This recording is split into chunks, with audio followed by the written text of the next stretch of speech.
Hello, ladies and gentlemen. Welcome to the WSE Lounge. I am your host, as always, Mr. Brian Vaughn. And right now, without any further ado, I want to welcome my guest this time. He is a former host of the WCW Worldwide back in the early '90s, and also WCW Main Event. The one and only Mr. Chris Cruz. Welcome to the show, Chris. Hey fellas, how you doing? Doing good. How are you doing today, sir? Well, I'm doing great. I usually work 7 days a week, but I actually have a day off. So here it is Friday, and I'm loving every minute of it as we head into summer. All right. Well, that's great. What's the temperature there? Well, I haven't been out much this morning. We're fixing to get a pretty steamy.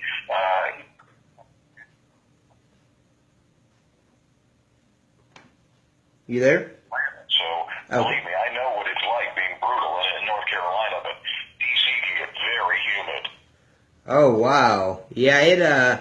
The weather here seems to change every day. One day it's hot. One day it's cold. One day it's raining. I mean, it's a mess down here in Georgia. That's the Georgia weather for you. Yep. Wait a minute, it'll change. Yeah. Do y'all ever get any snow where you're at? Every once in a while we do. Washington, D.C., with all its monuments, if you get snow at night, is a beautiful city. It's just gorgeous. And I'm originally from Maine, so I've had my pretty much my fill of snow in my life.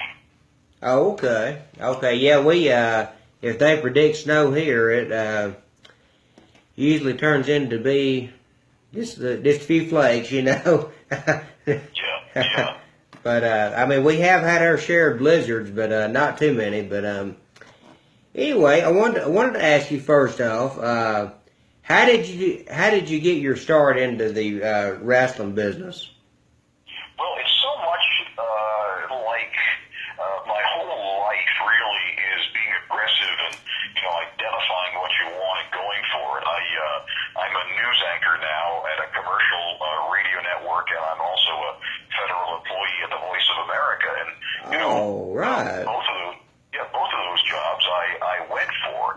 And then with WCW, I had been in public relations for the first WrestleMania for the World Wrestling Federation. Uh-huh. And I'd also been a broadcaster, and I had heard that, the WCW needed a broadcaster. This was in '88, '89, and so I just cold called Jim Hurd and got called down and, performed well enough on the phone to get called down and did an audition at a TV taping and kind of sort of went from there. So I think maybe that's the lesson in life is if you can identify what you want, seek out those who can help you make it happen. Okay, and now did you ever get nervous or anything commentating? Yeah, I mean, initially you do, and what I do to try to deal with my nerves, whether I'm, doing radio or television or whatever, is you tend to over-prepare. So much like Jim Ross, we come up with bullet points of information. If somebody said to me, okay, you've got a 1-hour show, I'd have 2 hours worth of material. So that's really one of the ways that you can try to overcome it. You visualize doing it and doing it successfully.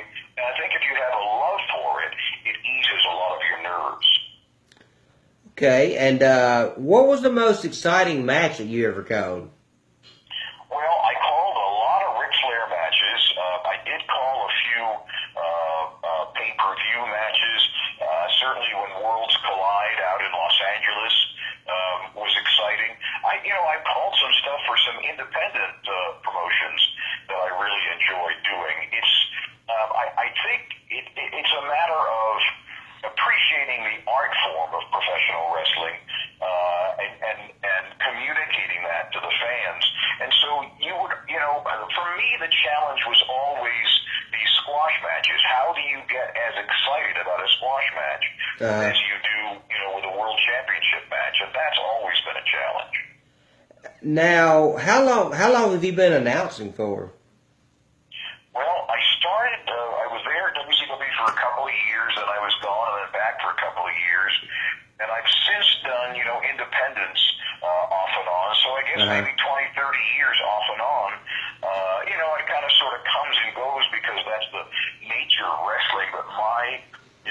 desire is for a much smoother type of journey. I don't like the ins and outs and the ups and downs, which is why I love being a federal employee. The part-time work where I'm at, I've been there for 2 years doing the same shifts.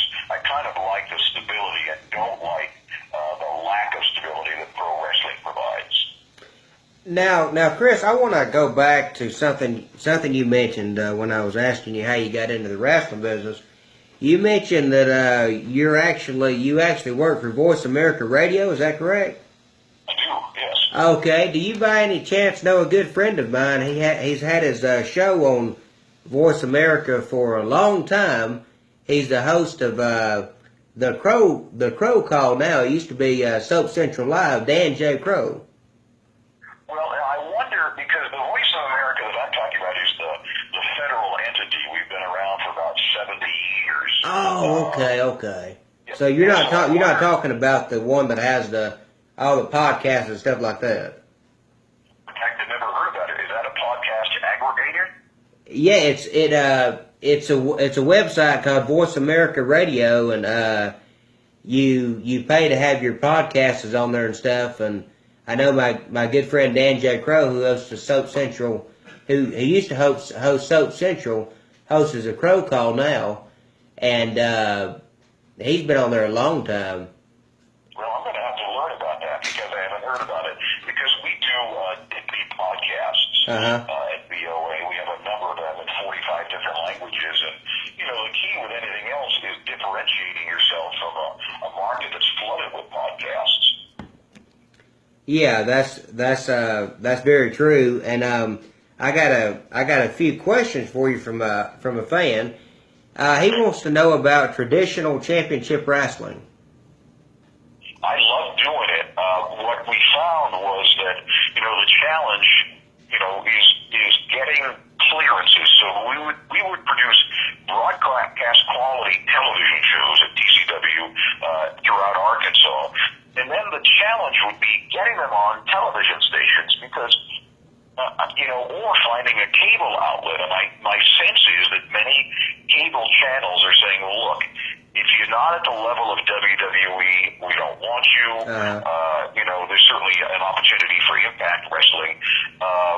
But we couldn't seem to crack that market. And I thought we produced great shows. I thought the booking was fantastic. But, the question was, how long do you subsidize this for? My challenge to them had been, well, look, maybe we can cobble together, for instance, when I hosted Worldwide, we were on 200 stations. We had a syndicated network, of local stations. Yeah. I still think there's a market for it. But TCW, after a couple of years, he had put a ton of money into it, and he found, the promoter found that at this point there was not a market for it. I hope that can change someday because those are broadcast quality shows. And what about MCW Resurrection? Yeah, that's Maryland Championship Wrestling, and they do a fantastic job.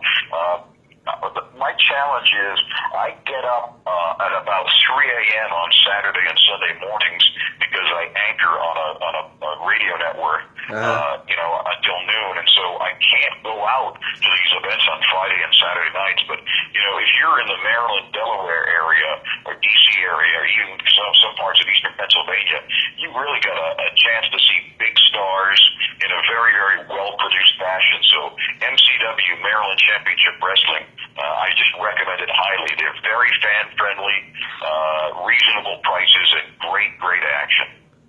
Awesome. And the last question he wanted me to ask you, did you teach a class about Bruno Sammartino? Yes, I did a couple of months ago. Bruno was kind enough to come to the second class. I taught at a community college, just at the community college of Allegheny County, not too far from his home. I put together a PowerPoint and a series of videos, and so and then they asked me to teach it again. Unfortunately, my schedule wouldn't allow for it, so I'm going to like every year. We did it was a 6-hour course, 3 hours one night. I think it was a Wednesday night, and then the next week another 3 hours. And so what we realized is the 6-hour course really needs to be 12 hours. The second night, Dominic DeNucci came and Bruno came.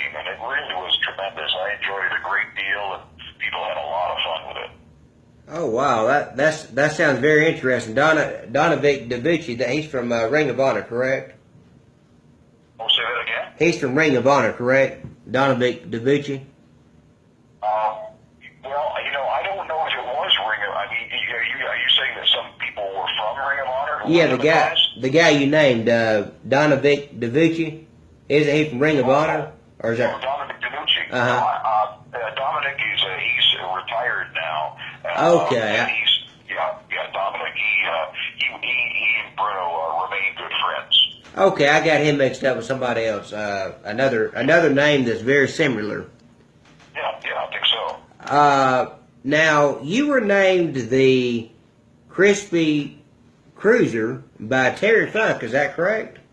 Yeah, I never knew where he came up with that. I've got a good friend up in Maine. He and I have been best friends since high school. And he's just got a talent for coming up with great nicknames. And Terry, just one day on the air, we were doing WCW Worldwide in the late '80s when, like I say, we were on 200 stations. It was very important. It was really before cable exploded and really before WCW Saturday Night really took off. And so the worldwide show was very important to the fans, the syndicated show, and then we became less and less important, and WCW Saturday Night took over. And so Terry and I did that. We had great fun with it, and he just started calling me Crispy Cruiser. Never knew where that came from. Huh. Wow, that's pretty interesting. Terry's quite a legend. I know a good friend of mine. I know you know him too. The maestro of wrestling. He always calls Terry Funk Uncle Terry, and he can always do a good impersonation of Terry Funk and talking about Ric Flair and saying, "That's the police show up or something." I said, "Well, what's that woman doing there?" He said, "Well, that ain't no woman. That's Ric Flair, you know." He could be brutal. He was definitely straightforward, and coming from the Northeast, Bruno Sammartino was our champion, and really he was more popular throughout the Northeast as well as really throughout the rest of the country. And so, I didn't know that much about NWA champions, but I always thought Terry was very underrated as a broadcaster, and I was just pleased as punch to be with him on television. Yeah, I thought Terry did a great job whenever he commentated, and I remember, and I'll go ahead and get into this question because you don't see it anymore. I remember growing up. My favorites was you had Joe Petticelli and Bonnie Blackstone hosting the Superstars of Wrestling. It come on Saturday night, ended early Sunday morning. And then you had WCW Saturday Night, and I'll tell you, just in my honest opinion, you go back to those days of Superstars of Wrestling. You had Continental, Memphis, Smoky Mountain, wrestling Puerto Rico, and all the other great wrestling promotions you had. And you go back and you look at WCW Saturday Night. They put on such exciting quality shows that you just couldn't wait to tune in the next week to watch. I mean, I remember when, I never will forget this, I remember WCW Saturday Night, at the time, Stunning Steve Austin, who's now known as Stone Cold, he was the television champion. He would defend that belt every week against Barry Windham. And those two guys put on one of the greatest feuds that I ever seen in my life on WCW Saturday Night. And I couldn't wait till the next week to see who was going to go over in that match. And, it was just such a classic feud they had, and then you had others. You had Beautiful Bobby Eaton on the wrestling. You had Buff Bagwell, Tuco Scorpio. You had, you had the late Chris Adams. I mean, you had so many on there, and it was just a fun time to enjoy professional wrestling. But my question I want to ask you. Do you see anything that could possibly be done or incorporated into the current wrestling product that would make it good again like those days? No, I really don't. When I was at CNN in Atlanta in the mid-'80s, I distinctly remember, I would watch, WCW Saturday Night starting at 6:05 to 8:05,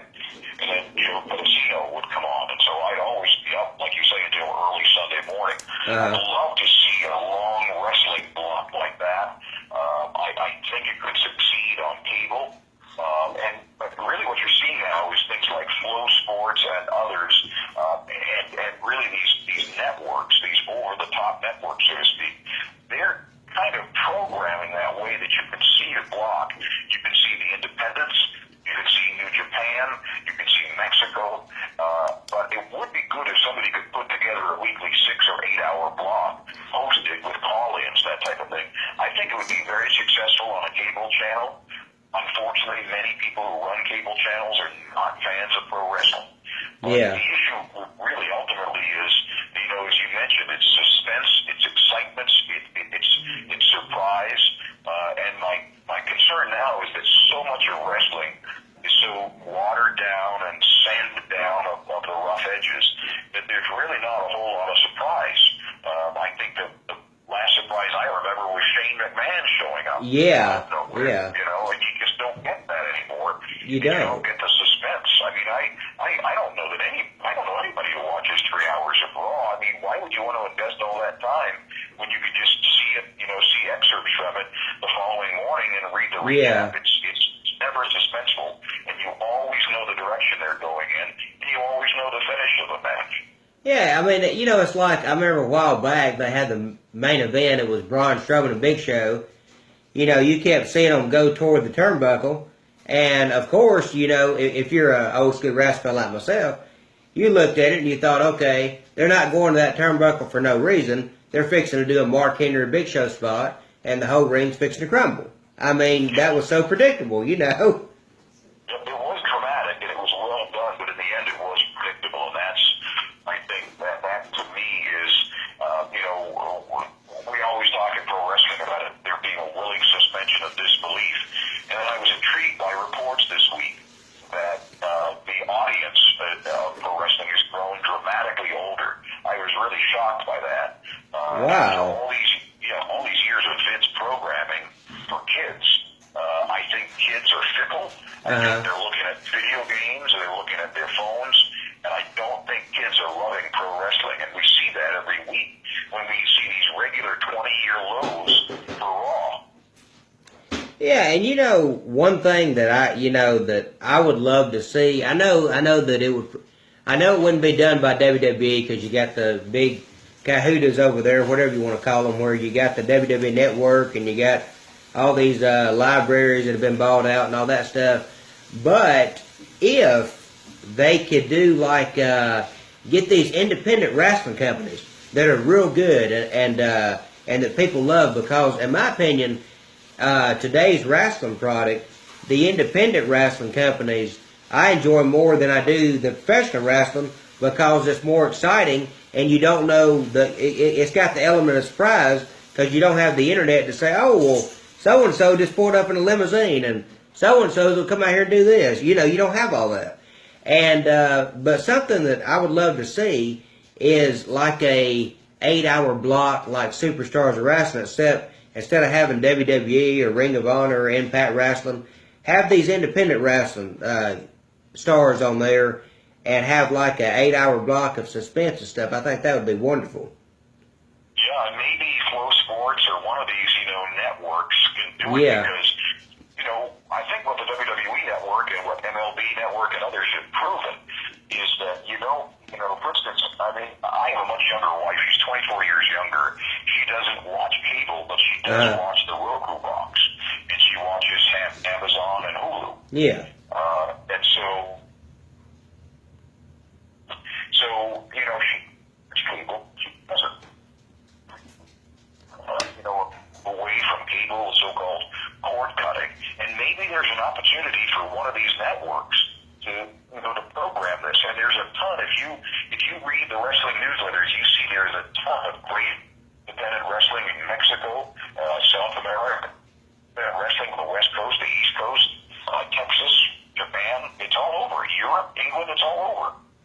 Yeah, I have to agree with you on that. And speaking of that, I want to ask you, what are your thoughts on NXT? Because me personally, I only watch NXT if they're doing one of those what's it called, takeover takeover shows. I mean, I don't even know half the people that's on there. I mean, I know Bobby Roode and some of the other people, but I mean, half the people on the roster, I don't know. I don't know who the champion is half the time or not. But I mean, what are your thoughts on NXT? I mean, I don't watch it. You'll see individual matches every once in a while, but for me, it's the AAA.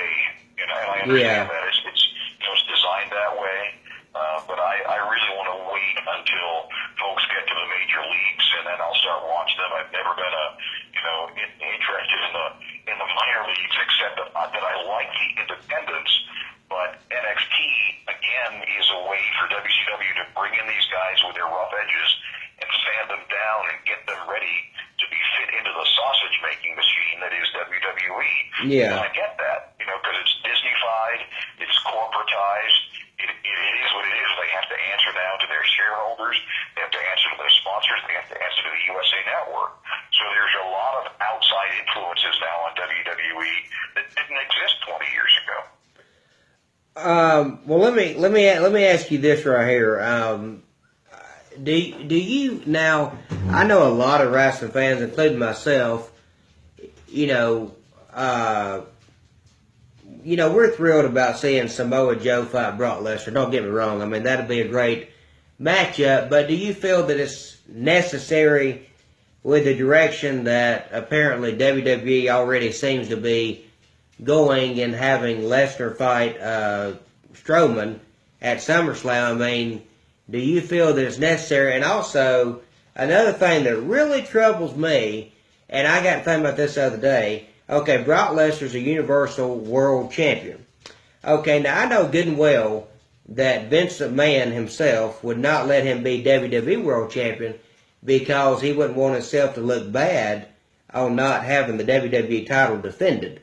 So, so much. So, why do you feel that Brock Lesnar is Universal Champion and can just show up when he wants to and never defend the belt? I mean, it's like he's just carrying around the belt. So, I'm the champion, but, I'm not on the television defending the belt, or I just show up at pay-per-views. And I know he's got a contract deal where he only shows up certain dates, but I just, in my opinion, I just don't think it's right, In the old days, the champion appeared, in every main event. Yeah.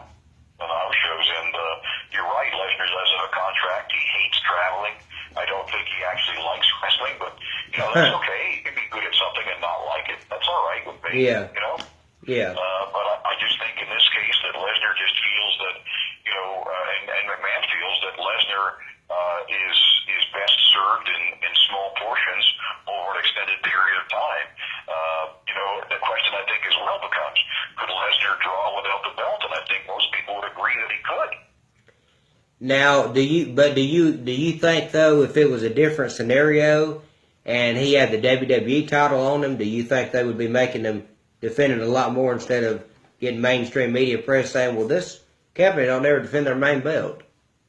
Well, I mean, yes, you would want that, but the fact is that Lesnar would likely refuse. From what I read, he has agreed to do a few more dates, but in the end, Lesnar is going to do what Lesnar wants to do, and nothing more and nothing less. You know what I mean? Yeah, I know what you mean on that. Do you feel like that WCW truly invented the cruiserweight division? That's a good question, because the NWA for years had junior heavyweights. Junior heavyweight champion, sometimes a lightweight champion. And I don't know the genesis of that. I know that if you're a cruiserweight or a lightweight or a junior heavyweight or whatever you want to call them, that WCW and WWE go back and forth on them, and they're never really consistent. I mean, I personally don't think that 205 Live is a success, but maybe over the years it might be. I think, especially for WWE and WWF fans, we grew up wanting to see big men, big slabs of meat going one-on-one in a match. We didn't like the Lucha Libre style. Yeah. I've since come to appreciate Lucha Libre style, and I certainly appreciate the style of the lightweights, the cruiserweights, but I don't think that's the case with most of the fans. They want to see Okay, now speaking of that, that brings me to my next question. What was it like working with such a, uh, I'm going to say genius, such a genius at the announce table that knew all about all these cruiserweights and where they came from and their origins and all this, like Mike Tenay? Well, Mike was a great broadcast partner in the sense that you could always, if there was a lull in the action, you could always go to him because he had this store of knowledge, and he wasn't just a person who had all that information, but he knew when to insert it and how to insert it. I think his strength was in color as opposed to play-by-play, and I think he was miscast as the play-by-play person at TNA, but it was always very, very easy to work with Mike personally and professionally. Now, speaking of TNA, do you see them doing any better? I mean, do you see? Well, it's called Impact Wrestling. That's sorry, it's called Impact Wrestling now. But do you see them doing any better? I mean, or do you just see them still going on the same path they're going on? Well, it's always with them, but schizophrenic. They said we're going to be different than WWE, and then they ended up trying to duplicate them. And ultimately, you're either going to be, I remember when Wendy's came along, it's like, well, we're a burger place. No, not really. Unlike McDonald's, our burgers are always fresh. Yeah. There was a differentiation in the marketplace. And, I think they tried that with a six-sided ring.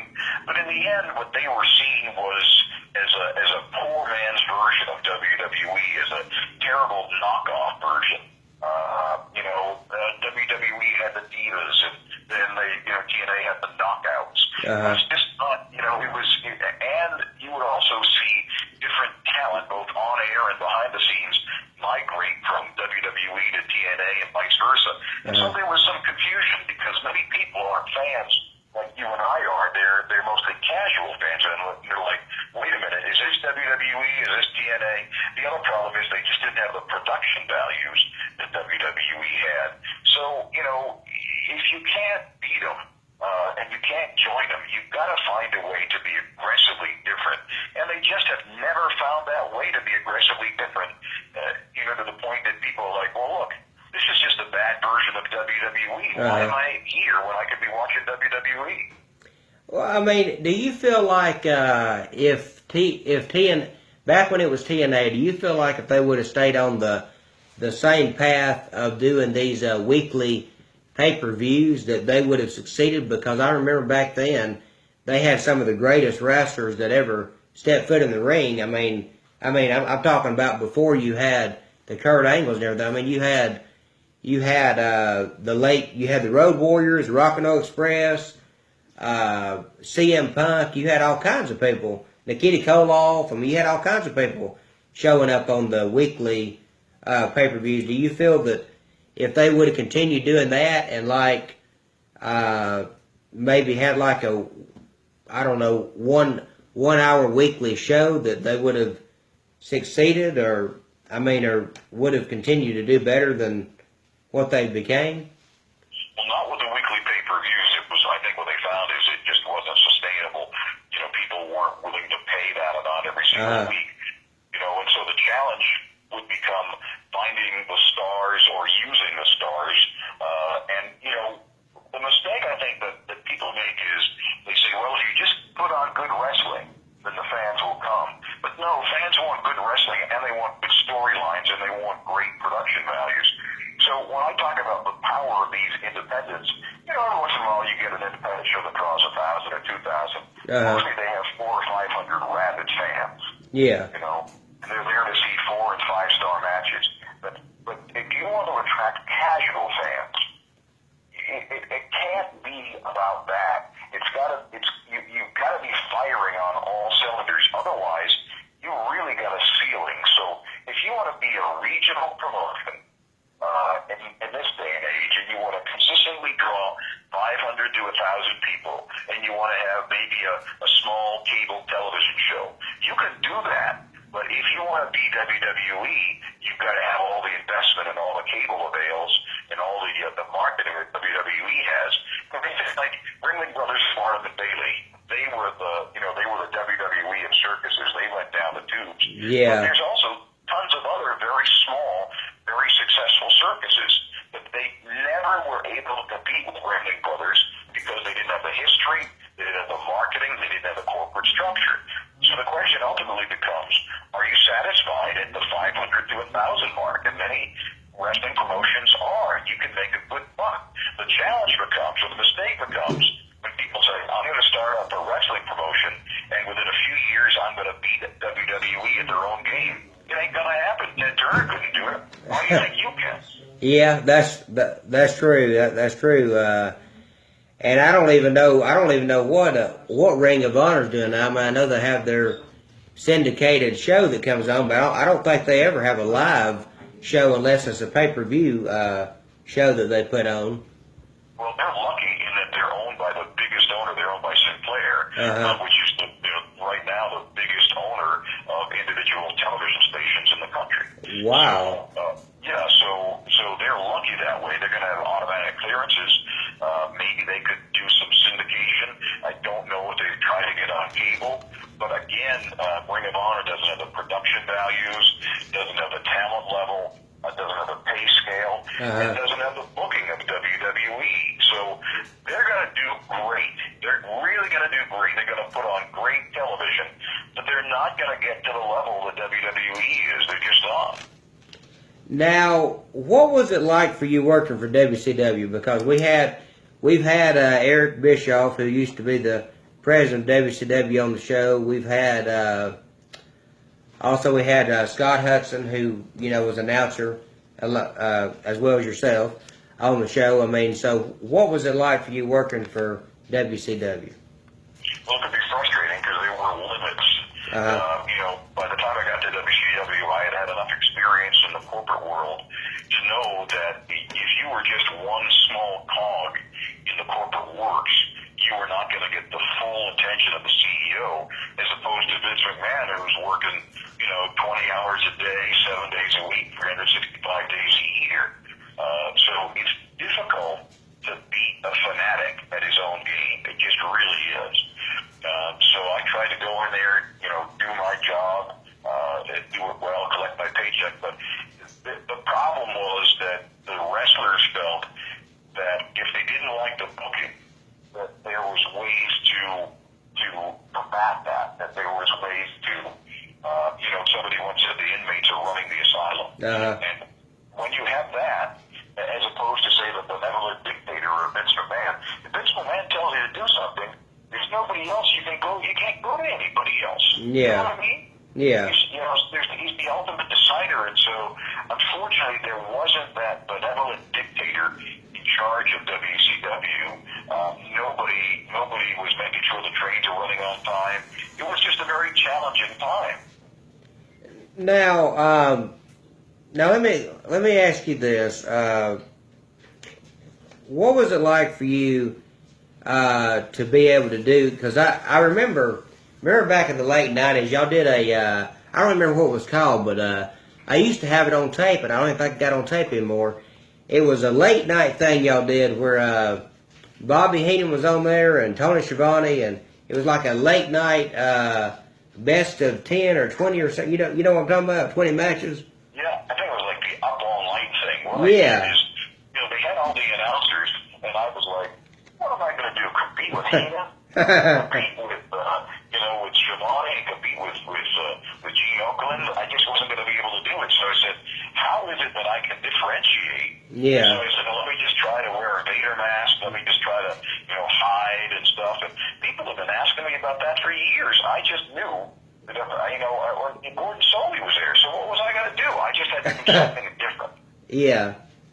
Yeah. Wow. So that's what I did. Something I want to tell you funny about Heenan. My friend, he hosted a show a long time ago. It was on Pal Talk, and it was called New Era of Wrestling Radio. Chris Yandeck hosted it, and he had Bobby Heenan on the show one day.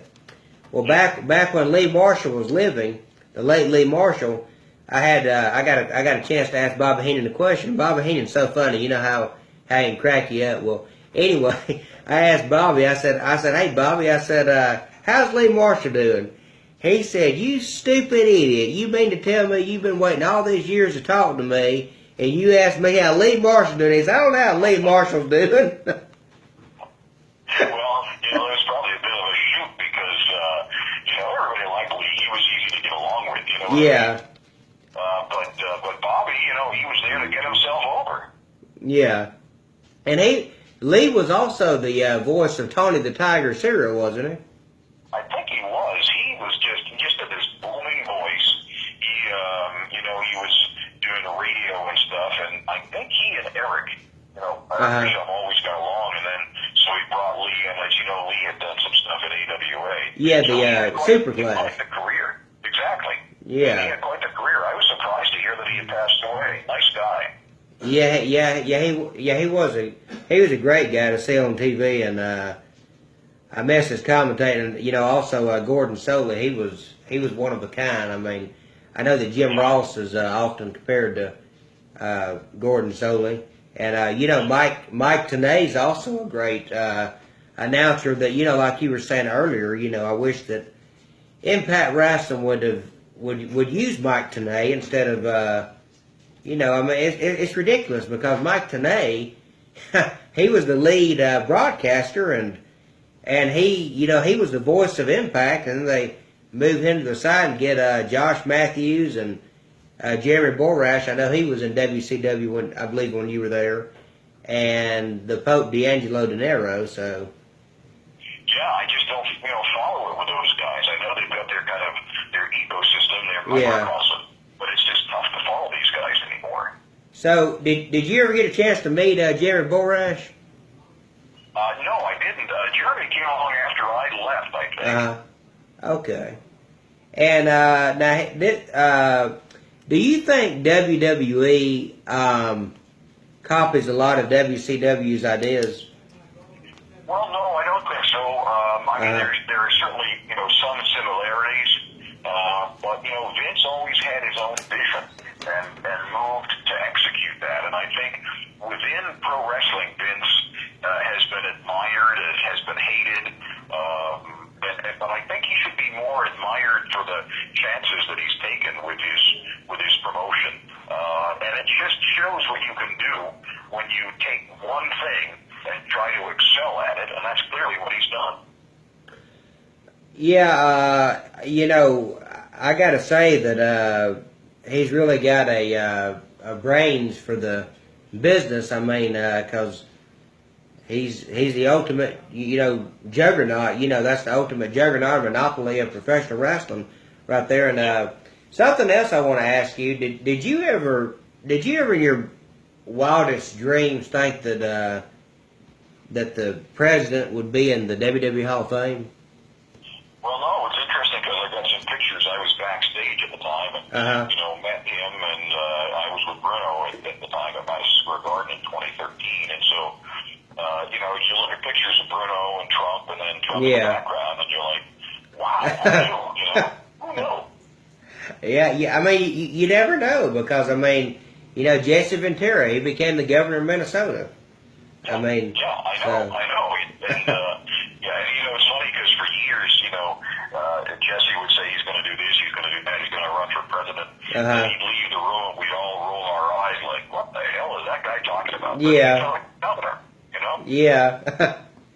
And now one of my last questions to you before I get to my last question, and this is kind of a controversial question. What are your thoughts on the Jim Cornette Vince Russo feud? Well, it seems to me that it's real, number one. Jim Cornette grew up, a fan of the wrestling that he's a fan of. And then I think he feels that Vince Russo, who also grew up a fan, I think he feels that Vince ruined wrestling. And so they have, it seems to me, a legitimate, really blood feud. I think Jim is more angry with Vince Russo than Vince Russo is angry with Jim.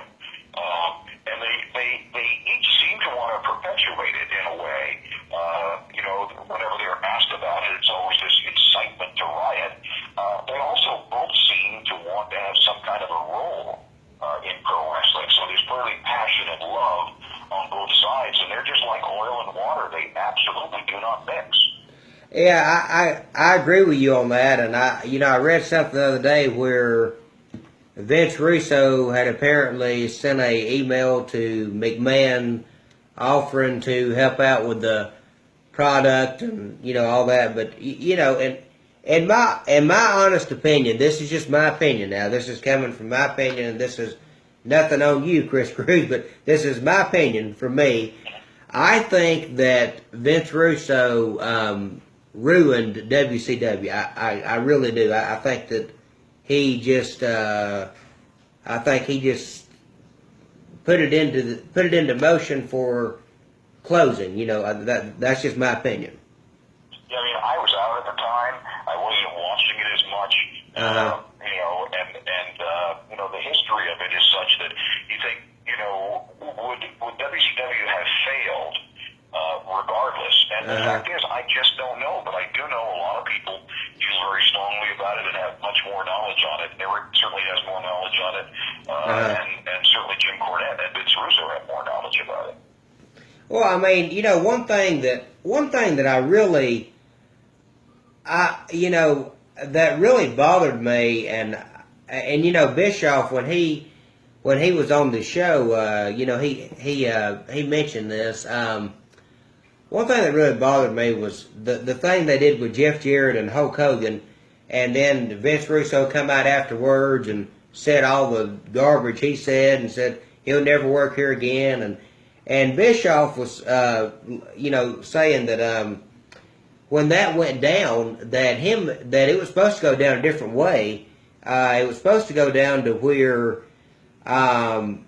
Hogan was supposed to come out, and then Jarrett was going to lay down, and then after that, after Hogan apparently walked out of the ring, Bischoff and Hogan were in the limousine leaving the arena, and Bischoff gets a call, and I don't know if it was from production or what, but he gets a call, and they said, do you know what Vince Russo just did? And he said, what? And Bischoff said, are you freaking kidding me? He said he just blew up months and months of storylines over that one thing. What's wrong with him, But, I mean, and Bischoff said that he wasn't even seen on WCW after that, because he left the company after all that went down, because when Vince Russo come out there and did what he did with Hogan, that he basically blew up months and months of storylines that they had all planned out and worked out. And he said that Hogan was actually supposed to come back later on down the road and challenge for the, world title, so. Wow. Well, I didn't know that whole backstory. I know that, that people had said that Vince Russo kind of sort of went into business for himself. Yeah. I think that, what most people have said is whatever Vince had, success Vince Russo had, it was, in partnership with Vince McMahon. And then when he left the employ of Vince McMahon, people would say that he was not as successful. But, Vince Russo is a very good advocate for himself, his history, his experience, and his accomplishments, and he'd be a great guest. I've heard that he has a podcast, too. Oh, yeah, I've heard that. He has, I think it's over on WrestleZone, I believe it is. Okay, all right. Yeah, I believe it's over on WrestleZone, but and he has a podcast of videos and stuff. But yeah, I mean it's been really interesting talking with you today, Chris, and learning the history and background of WCW and your background and everything. And what are you doing these days? Well, Monday through Friday, I'm actually Sunday through Thursday now. I'm a news anchor at the Voice of America in Washington. Our broadcasts are heard throughout the world. And then I get to have Fridays off, and then Saturday and Sunday I'm an anchor on the Westwood One radio network, and really enjoy that. We're on the Bloomberg stations. We're on 3 channels on XM Sirius, and we're on between 700 and 800 stations throughout the country. We're powered by CNN, so it's really enjoyable. I was with CNN in the mid-'80s, and now here I am more than 30 years later, back kind of sort of affiliated with CNN. So there you go.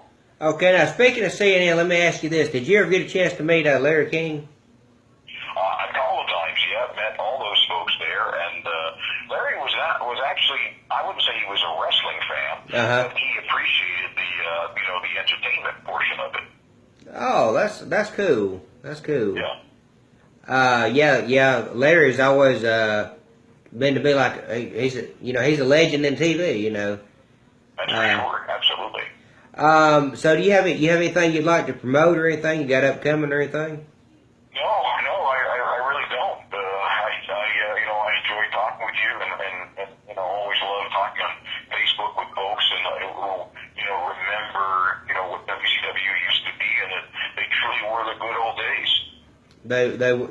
They were indeed, and I wish they'd come out with the best of WCW Saturday Night DVD. They have yet to do that, and hopefully one day they will, because that was my favorite show. I would always watch it at 6:05 Saturday night. I tune into that. Oh yeah, absolutely. That was the thing, man. That was the thing. And thank you so much for taking time out of your busy schedule to be on today, Chris. It was a pleasure, and I will share this interview on your timeline so you and your fans can see this, and I'll also share it over on Twitter. Well, I look forward to it, and thanks, and let's stay in touch. Okay, I sure will, and thank you so much, sir. All right, sir. Nice talking to you. You too. Bye-bye. Bye. Well, ladies and gentlemen, that was former WCW announcer for WCW Worldwide and WCW Main Event, Mr. Chris Cruz. And I want to let you all know that we got another big show coming up next Monday. Let me get my calendar here, because I don't want to tell you wrong. Next Monday, we got another big show. Get ready, fans, because next Monday, June the 12th, at 6:30 p.m. Eastern Standard Time, 5:30 p.m. Central Standard Time, we're going to be having former TNA wrestling superstar, former Lucha Underground superstar, Supermax Hernandez will be right here on the WSE Lounge. So tune in for that. Get your questions ready, your comments, and former LAX member and Lucha Underground star and TNA Impact Wrestling superstar, Supermax Hernandez, will be taking your questions and your comments right here on the WSE Lounge next Monday, 6:30 p.m. Eastern Standard Time, 5:30 p.m. Central Standard Time. And as always, I'm going to let Mike Mooneyham close us out.